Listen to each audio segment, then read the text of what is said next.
மதிப்புக்கும் மரியாதைக்குரிய எங்கள் அண்ணன் நம்ம அண்ணன் KS அண்ணன் அவர்கள் மற்றும் ஈரோடு மாநகர மாவட்ட செயலாளர் நண்பர் சகோதரர் உழைப்பாளி நம்முடைய பாலாஜ்,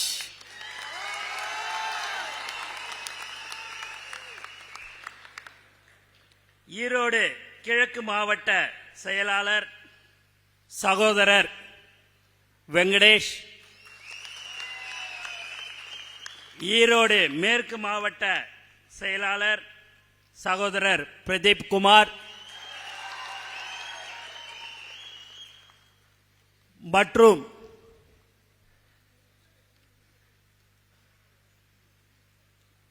திருப்பூர் மாநகர மாவட்ட செயலாளர் பாலமுருகன் மற்றும் பாலாஜி சொன்னது போல விசுவாசத்துக்கு பெயர் பெற்ற சகோதரி சத்யபாமா மற்றும் பாலாஜியுடைய அப்பா அக்கீமுடைய அப்பா மற்றும் தளபதி நெஞ்சில் குடியிருக்கும் தோழர்களே, தாய்மார்களே, உங்கள் அனைவருக்கும் என்னுடைய முதற்கண் வணக்கத்தை தெரிவித்துக் கொள்கிறேன். 18ஆம் தேதி தலைவர் அவர்கள் உங்களை சந்திக்க நேரடியாக வர இருக்கிறார். எப்பயுமே எல்லா மாவட்டத்துக்கும் நான் தமிழ்நாட்டு முழுக்க எல்லா மாவட்டத்துக்கும் போயிருக்கிறேன். ஆனா இங்க மட்டும் வந்தனா ஒரு தனி சந்தோஷம், ஒரு தனி புத்துணர்ச்சி. ஏன் அப்படின்னு சொன்னா, தலைவருடைய ரசிகர் மன்றம் முதல்ல ஆரம்பிச்ச மாவட்டம் ஈரோடு மாவட்டம். மேலும் நம்மளுடைய கொள்கை தலைவர் பெரியார் பிறந்த மண்ணு ஈரோடு மாவட்டம். 2 பெரும் தலைவர்களோட இருந்துட்டு இன்னைக்கு 2024 கண்டிப்பாக தமிழக வெற்றி கழகத்தின் தலைவர் அவர்களை முதலமைச்சராக அமர வைப்பதற்கு நான் இருக்கிறேன் என்று இந்த மண்ணின் சொந்தக்காரர் அண்ணன் KS அவர்கள் ரொம்பவே உண்மையாகவே ரொம்ப சந்தோஷமா இருக்குது. இந்த ஈரோடு மாவட்டத்தில் வரும்போதெல்லாம் எனக்கு ஒரு புத்துணர்ச்சி இருக்குதுன்னு நான் சொன்னேன் இல்லைங்களா? அதுக்கு இன்னும் நல்லாவே புத்துணர்ச்சி இருக்கிறதுனா அண்ணன் KS அண்ணன் வந்திருக்கிறாரு. 50 வருடமா அவருடைய அரசியல் பயணம். நானும் ஒரு சட்டமன்ற உறுப்பினராக இருக்கிறேன், ஒரு சின்ன ஊர்ல, ஒரு சின்ன தொகுதியில. நான் ஒரு 10 நாளைக்கு முன்னாடியே அந்த சட்டமன்ற உறுப்பினர் பதவியை நான் ராஜினாமா செய்யும் போது எனக்கு அப்பேற்பட்ட ஒரு கஷ்டம். ஆனா இன்னும் 5-6 மாதம் இருக்கும் முன்பே அந்த சட்டமன்ற பதவியை ராஜினாமா செய்துவிட்டு தமிழக வெற்றி கழகத்தின் தலைவருக்கு அவர் வந்தார். அண்ணா, இன்னைக்கு நான் உங்களுக்கு தெளிவா சொல்றேன்னு, நீங்க என்ன சொல்றீங்களோ, எங்க தலைவர் தளபதி என்ன சொல்கிறாரோ, நீங்கள் என்ன சொல்றீங்களோ அதுபடி நாங்கள் எல்லோரும் செயல்படுவோம். எங்களை தலைவர் எங்களை அப்படித்தானே வழி நடத்தி இருக்கிறாரு. ஒருத்தவங்க யார் நம்பி வராங்களோ கடைசி வரைக்கும் கைவிட மாட்டோம் என்பதை தெளிவா சொல்றேன். எங்களை முழுமையா நீங்க எங்களை ஏத்துக்கினீங்கன்றது எனக்கு எப்படி தெரியுது அப்படின்னா, எங்களுடைய தமிழக வெற்றி கழக தோழர்களை ரொம்ப சீக்கிரமா அரவணைத்து கொண்ட ஒரு உண்மையான அண்ணன் KS என்றதை தெரிவிச்சுக்கிறேன். நான் அவர் முன்னாடி இப்படி பேசினா கை தட்டுவாங்க போவாங்கன்னு சொல்லலைங்க. அந்த மாதிரி எங்களை வழி நடத்தவில்லை நம் தலைவர் தளபதி. உண்மையாக நாங்கள் உங்களுடன் எப்போதும் இருந்து கொண்டு இருப்போம். அதே போல் உங்களுடன் நீங்க மற்ற கட்சியிலேருந்து உங்க கூட வந்து சேர்ந்திருக்கிறாங்க. அவங்களுக்கு உண்டான மரியாதையை நாங்கள் உங்களுக்கு எப்படி கொடுக்கிறோமோ அதே அளவிற்கு நாங்கள் கொடுப்போம் என்பதையும் இந்த நேரத்தில் தெரிவிச்சுக்கிறோம். நாங்க வேற இல்லை, நீங்க வேற இல்லைன்னு இனிமேல்பட்டு நம்ம எல்லோரும் ஒன்று 2026 முதலமைச்சராக அமர்வதற்கு நாங்கள் எந்த தியாகத்தையும் செய்ய தயார். ஏன்னா மக்கள் நமக்கு ஓட்டு போடுறதுக்கு தயாரா இருக்கிறாங்க. நம்மளை எதிர்க்கிறவங்க யார் என்று சொன்னால் அரசியல்வாதிகள் தான் நம்மளை எதிர்க்கிறார்களே. அந்த அரசியல்வாதி வீட்டில் இருக்கிற தாய்மார்கள் கூட நம்ம தலைவர் தளபதிக்கு தான் ஓட்டு போடுவாங்க. வேறையா அது எங்க நீங்க போனீங்கனாலும் சரி. என் கூட ஒரு முக்கியமான ஒரு கட்சியை சேர்ந்தவர் ஒரு கோயில்ல 2 பொண்ணு அவங்களுடைய மனைவியோட என் கூட ஒரு செல்ஃபி போட்டோ எடுத்தாரு. இதுல என்ன ஒரு கொடுமை தெரியுங்களா? இப்ப நான் பிரசன்ட் கவுன்சிலராக நான் இருக்கிறேன். ஆனா என் மனைவியும் என் 2 பொண்ணும் கண்டிப்பா இந்த தடவை தலைவர் தளபதிக்கு தான் ஓட்டு போடுவேன்னு சொல்லிச்சு. நானே உங்களை அந்த போட்டோவை நான் எடுக்க வேண்டிய சூழ்நிலை எனக்கு வந்துடுச்சுன்னாங்க. ஏன்னா ஒரு உண்மையான தலைவரை ரொம்ப நாள் கழிச்சு ஒரு பெரிய பெரிய தலைவரை பார்த்த தமிழ்நாடு ஒரு உண்மையான தலைவன் நமக்கு கிடைத்து விட்டார் என்று இளைஞர்களுடைய எழுச்சி நாயகனாக தலைவர் தளபதி இருக்கிறார். ஆகவே நாம் எல்லோரும் உழைக்க வேண்டும், ஒற்றுமையாக இருந்து நாம் செயல்பட வேண்டும் என்று இந்த நேரத்தில் நான் உங்களுக்கு தெரிவிச்சுக்கிறேன். மங்களகரமா இங்க எல்லாருமே நீங்க வந்திருக்கிறீங்கன்னா மஞ்சளுக்கு பேர் போனது நம்ம ஈரோடு மாவட்டம். ரொம்ப சந்தோஷமா இருக்குது. மகளிர்லாம் எல்லாம் நீங்க இங்க வந்திருக்கும் போது பார்க்கும்போது ரொம்ப ரொம்ப சந்தோஷம். இன்னைக்கு பாத்தீங்க அப்படின்னா வேலை நாட்டு எல்லாரும் எல்லாத்தையும் விட்டுட்டு வந்திருக்கிறீங்கன்னா ஒருத்தவங்களுடைய கூலி நம்மளுடைய தொழிலாளர்கள் எல்லாமே பாத்தீங்கன்னா 500 ரூபாய் 700 ரூபாய் சம்பளம் வாங்குறவங்க தான். எதுவா இருந்தாலும் இருக்கட்டும், 500ன்னா 700ன்னா எல்லாத்தையும் விட்டுட்டு தலைவர் தளபதிக்கோசம் வர்ற ஒரு அன்பான ஒரு கூட்டம் தான் இந்த ஒரு உண்மையான கூட்டம். அதனால எங்க அண்ணன்கிட்ட நாங்க பொறுப்பை கொடுத்துட்டோம். 50 தொகுதி 70 தொகுதியை ஜெயிச்சு கொடுக்க வேண்டியது எங்க அண்ணன். நாங்க முழுமையா ஏத்துக்கணும். அதுல எந்த ஒரு இதுவும் இல்லை. யாரு ஒன்னாலும் எது ஒன்னாலும் சொல்லட்டும், அப்படி இப்படின்னுட்டுன்னு எதுவும் கிடையாது. எங்கள் தலைவர் எங்களுக்கு சொல்லிவிட்டால் யாராக இருந்தாலும் சரி நாங்கள் அதை ஏற்றுக்கொள்வோம். அதுவும் எங்களுக்கு ஒரு தங்கமான ஒரு அண்ணன் அவர்கள் கிடைத்திருக்கிறார். நாங்கள் அவரை விட மாட்டோம். உண்மையாக சொல்றேன், மனசார சொல்றேன், இந்த மண்ணில் இருந்துக்குன்னு நான் சொல்றேன். எங்க அண்ணன் KS அவர்கள் நாங்கள் முழுமையாக நாங்கள் ஏற்றுக்கொண்டோம். அவருடன் இருக்கிறவர்களையும் நாங்கள் ஏற்றுக்கொண்டோம். அதே போல இங்க இருக்கிற எங்களுடைய தமிழக வெற்றி கழக தோழர்களும் தாய்மார்களும் நிர்வாகிகளும் நாங்கள் ஏற்றுக்கொண்டோம் என்று மீண்டும் மீண்டும் நாங்கள் சொல்லிக்கொள்ள ஆசைப்படுகிறேன். மேலும் 18ஆம் தேதி தலைவர் அவர்கள் வர இருக்கிறார். அன்னைக்கு காலையில் 11 to 1 அண்ணன் போராடி அந்த இடத்த அண்ணன் வாங்கிட்டாரு. அண்ணன் கல்வி அமைச்சராக இருக்கும் போதும் சரி, மற்ற இலாக்காக்கெல்லாம் பார்க்கும் போதும் சரி, நிறைய காலேஜ் பள்ளிக்கூடங்களுக்கெல்லாம் பணமே வாங்காம அனுமதி கொடுத்த நம்மளுடைய அண்ணன் என்பது எனக்கு அப்பவே கேள்விப்பட்டிருக்கிறேன். ஒரே ஒரு விஷயம் எனக்கு இப்போ நினைப்பு வருது. கட்சி ஆரம்பிச்ச உடனே தலைவர் எப்படி எப்படிலாம் ரூட்டு போடணும் அப்படின்னும் போது நாங்களாம் பேசும்போது எனக்கு அப்போ அண்ணனை நான் பாண்டிச்சேரியில் பார்த்துருக்கிறேன். அன்னைக்கு நான் தலைவர்கிட்ட சொன்னது என்னன்னா, அண்ணன் தான் அந்த ரூட் எல்லாமே தலைவர்களுக்கு போடுவார். அவருடைய நண்பர் எனக்கு ஒருத்தர் தெரியும் சார், அவர் மூலியமா சொல்லி நான் எப்படியாவது அண்ணங்கிட்ட கேட்டு வாங்கவான்னு சொல்லிட்டு நான் 2.5 வருஷத்துக்கு முன்னாடியே கேட்டேன். ஆனா நான் நண்பர்கிட்ட சொல்லி தான் வாங்கணும்ன்றது இல்லை. இனிமேல்பட்ட அண்ணன் போடுற ரூட்ல நம்ம ரூட் இருக்கும்.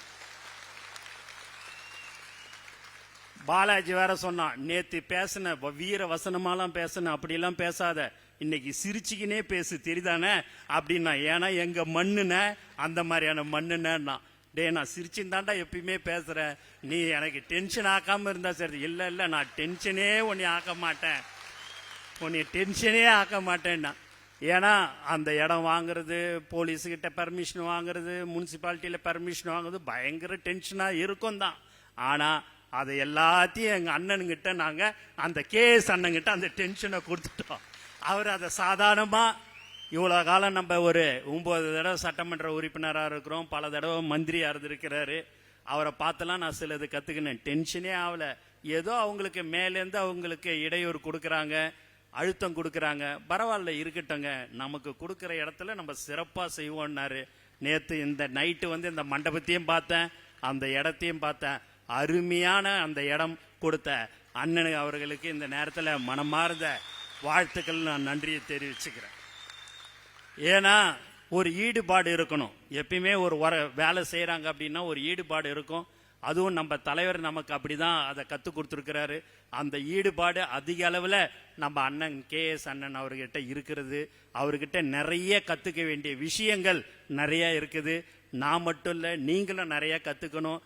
ஆனால் இங்கே இருக்கிற ஈரோட்டில் இருக்கிற 8 தொகுதியிலையும் நம்மளுடைய தமிழக வெற்றி கழகம் தான் வெற்றி பெற வேண்டும்.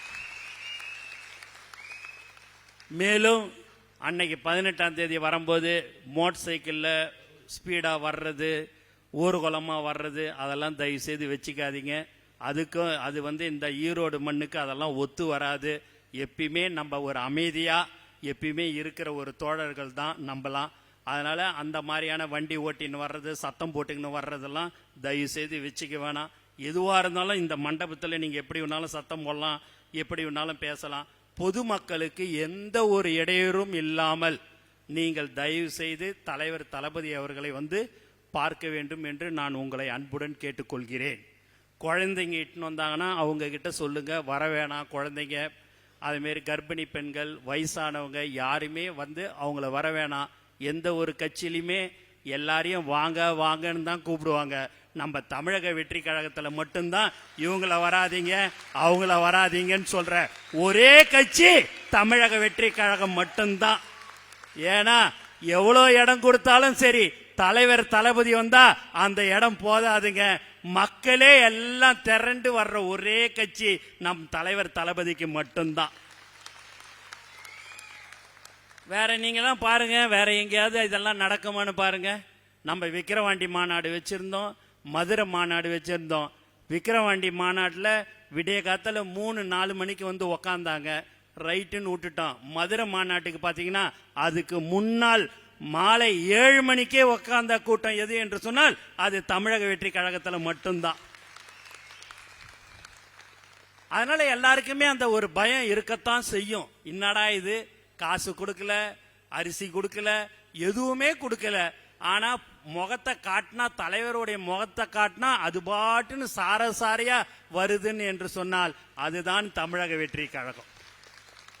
ஏன் எல்லாரும் வராங்க? நீங்க ஒழுங்கா சரியா யாருமே ஆட்சி ஒழுங்கா செய்யல. எப்படா நமக்கு ஒரு நல்ல தலைவன் கிடைப்பான்னு மக்கள் ஏங்கி கொண்டு இருக்கும் போது நம் தலைவர் தளபதி அவர்கள் வந்து விட்டார். ஒரு நல்ல ஆட்சியை கொடுப்பார், நல்ல வேலை வாய்ப்பை வழங்குவார் என்று எல்லோரும் அதை எதிர்பார்த்து கொண்டிருக்கிறார்கள். நீங்கெல்லாம் மகளிர்லாம் இருக்கிறீங்க, உங்களுக்கு பாதுகாப்பாக நீங்கள் 10 பேருக்கு வேலை கொடுப்பவர்களாகத்தான் தமிழக வெற்றி கழகத்தின் தலைவர் முதலமைச்சர் ஆன பிறகு இருக்கும் என்பதையும் இந்த நேரத்தில் சந்தோஷத்துடன் தெரிவித்துக் கொள்கிறேன். வேற எங்கேயுமே அது மாதிரிலாம் இருக்காதுங்க. உண்மையாவே நீங்க நம்ம தலைவர் பார்த்தீங்கன்னா அரசியல்வாதி அல்ல, அவர் மக்களுக்கு சேவை செய்ய வேண்டும் என்று சொல்லக்கூடிய ஒரு நல்ல தலைவர் நம் தலைவர் தளபதி தான் என்பதை திட்டவட்டமாக நான் தெரிவித்துக் கொள்கிறேன். அப்படியே பயங்கர நீங்க திரும்ப திரும்ப சொல்ற பயங்கரமா டென்ஷனா இருக்கும் ஒரு தலைவர் வராருன்னா. ஆனா இந்த ஈரோட்டில் இது வரைக்கும் கடவுளுடைய புண்ணியத்திலையும் தலைவருடைய ஆசீர்வாதத்திலையும் எனக்கு டென்ஷன் இல்லாம இருக்கிறேன். அப்படியே 75% எங்க அண்ணன் எடுத்துக்கினாரு, 25% பாலாஜி எடுத்துக்கினாப்புல, பிரதீப் எடுத்துக்கினாப்புல, வெங்கடேஷ் எடுத்துக்கினாப்புல, நீங்க எல்லாருமே எடுத்துக்கினீங்க. அவன் பாலாஜி காலையில என்னை பார்க்கும் போதே சொன்னாப்புல, அப்பா உன்கிட்ட இந்த ஊருக்கு 18ஆம் தேதி வரைக்கும் உன்கிட்ட திட்டு வாங்காம எப்படி காலத்தை ஓட்டணும்னு நான் பார்த்தேனே, இப்ப வரைக்கும் அப்படியே இருக்கிறேன், இதை அப்படியே நான் மெயின்டைன் பண்ணிக்கிறேன்னு அப்படின்னாப்புல. ஏன் என்று சொன்னால் உண்மையாகவே பாலாஜி அவர்களும் சரி, வெங்கடேஷ் அவர்களும் சரி, பிரதீப் அவர்களும் சரி, உண்மையா உழைத்து கொண்டிருக்கிற நிர்வாகிகள் எல்லோருக்கும் இந்த நேரத்தில் நான் மனமார்ந்த வாழ்த்துக்களையும் நன்றியும் தெரிவிச்சுக்கிறேன். எங்கேயுமே அது மாதிரிலாம் கிடைக்காது. காசு கொடுத்தா மட்டும்தான் எல்லா இடத்துலையும் பண்ண முடியும் மற்ற கட்சியெல்லாம். ஆனால் 10 பைசா இல்லாமல் எந்த ஒரு செலவும் இல்லாமல் ஒரு கூட்டம் கூடுகிறது என்று சொன்னால் அது தலைவர் தளபதிக்கு மட்டும்தான் என்று திட்டவட்டமாக தெரிவிச்சுக்கிறோம். அதனால் அது எல்லாருக்குமே தெரியுது. எப்படியும் பெர்மிஷன் கொடுக்கக்கூடாது, ரோட் ஷோ பண்ணக்கூடாது, எப்படியோ என்னென்ன கண்டிஷன்லாம் போடணுமோ அத்தனை கண்டிஷனையும் போட்டாங்க. நான் நீ எத்தனை கண்டிஷன் போட்டாலும் சரி, அத்தனை கண்டிஷனையும் நான் சரி பண்ணி என் தலைவரை நான் வரவேற்பேன் என்று சொல்லக்கூடிய அண்ணன் KS அவர்களுக்கு மீண்டும் இந்த நேரத்தில் நான் நன்றியை தெரிவிச்சுக்கிறேன். ஆகவே நீங்கள் எல்லோரும் 18ஆம் தேதி ஆவலுடன் காத்து கொண்டு இருப்பீர்கள் என்றது எனக்கு தெரியும். நீங்கள் உங்களுடைய ஒன்றியம் நகரத்தில் அங்கேருந்து யாரை நீங்கள் பத்திரமா இட்டுன்னு வரீங்களோ அவங்கள பத்திரமா இட்டுன்னு போய் அதே மாதிரி அவங்கள இட்டுன்னு போயிட்டு விடணும். அந்த மாதிரியான இதெல்லாம் எல்லா வேலையும் நீங்கள் கரெக்டாக செய்ய வேண்டும் என்று நான் கேட்டுக்கொள்கிறேன். பாதுகாப்பு தான் ரொம்ப ரொம்ப முக்கியம். மக்களுக்கு நாம் பாதுகாப்பாக இருக்க வேண்டும். எக்காரணத்தை கொண்டும் மக்களுக்கு நாம் எந்த விதமான தொந்தரவும் கொடுக்கக்கூடாது என்றும் இந்த நேரத்தில் நான் தெரிவிச்சுக்கிறேன். அது மட்டும் பார்த்தீங்க அப்படின்னா எங்கள் அண்ணன் ரத்தின சுருக்கமாக எல்லா விஷயத்தையுமே KS அண்ணன் அவர்கள் ரொம்ப சுருக்கமாக அழகாக பேசுகிறாரு. உண்மையாக அவருடைய பேச்சு எனக்கு ரொம்ப ரசித்து நான் பார்க்க வேண்டிய ஒரு இதுவாக இருக்குது. ஏன்னா நான் நிறையா சில நேரத்தில் எதையாவது நிறையா பேசுவேன். ஆனால் எங்கள் அண்ணன் அழகாக சுருக்கமாக பேசுகிறாரு. அதுக்கும் இந்த நேரத்தில் நான் நன்றியை தெரிவிச்சுக்கிறேன். என்னடா அடிக்கடிக்கு அண்ணனை பற்றியே சொல்லின்னு இருக்கிறேன்னு நீங்கள் நினைக்கலாம்.